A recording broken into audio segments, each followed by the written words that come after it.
ଜାଣନ୍ତି ଜୀବନରେ ମଣିଷଟିଏ ଯଦି ଗୌରବ ପ୍ରତିଷ୍ଠା ତାର ପରିବାର ସମାଜ ପାଇଁ ସମ୍ମାନ ଟିକେ କିମ୍ବା ସମାଜରେ ନିଜେ ନିଜ ଠିଆ ହେବାର ଯେଉଁ ସ୍ଥିତିଟାକୁ ଯଦି ଜାହେର କରିବା ଦରକାର ହେଇଥାଏ କେବେ, ତାହେଲେ ତାକୁ ଦୁଇଟା ଜିନିଷ ଉପରେ ଧ୍ୟାନ ରଖିବାକୁ ପଡ଼ିବ ଜୀବନରେ।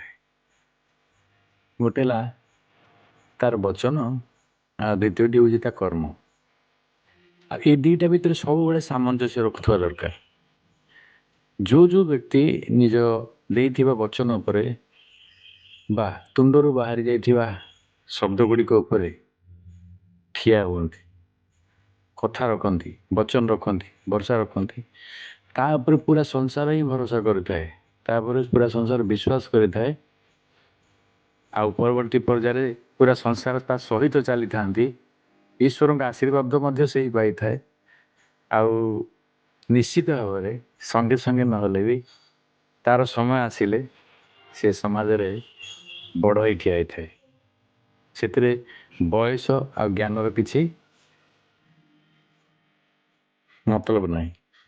ତେଣୁ ଯଦି କୌଣସି ମଣିଷ କିଏ ବି ହଉ ତା ନିଜର ବଚନରେ ବା ଦେଇଥିବା କଥା ଉପରେ ଠିଆ ହେବାର ତାର ଯଦି ସାହସ ନଥାଏ, ସାମର୍ଥ୍ୟ ନଥାଏ, ଆଉ କହି ତ ଦେଇଛି, କଥା ମାନେ ବାଉଳାରେ କହିଦେଲା ବୋଲି ଭାବନ୍ତୁ, କହିଦେଲା ଆଉ ତାପରେ ଠିଆ ନହେଲା କିମ୍ବା ଟାଳିବାକୁ ଲାଗିଲା, କିମ୍ବା ଆଜି କହିଦେଇଛି ହଉ ଦେଖିବା ଚାହିଁବା ପରେ ଦେଖିବା ବୋଲି ଭାବନାରେ ଏମିତି ବି ଅନେକ ଆମେ ଅଛେ ଏଇଭଳିଆ ସବୁ କରି ଚାଲିଥାଏ। ଆରେ କାହାକୁ କହିଦେଇଥିବା, ଆରେ ହେ କହି ତ ଦେଇଛେ, କ'ଣ କରିବା ଭାବିକି ଆମେ ରହିଯାଏ। ଆମେ ତାପରେ ଆଉ ମାନେ ପଛଘୁଞ୍ଚା ଦେଇଥାଏ ସେ ବଚନ ଉପରେ ଠିଆ ହେବା ପାଇଁ।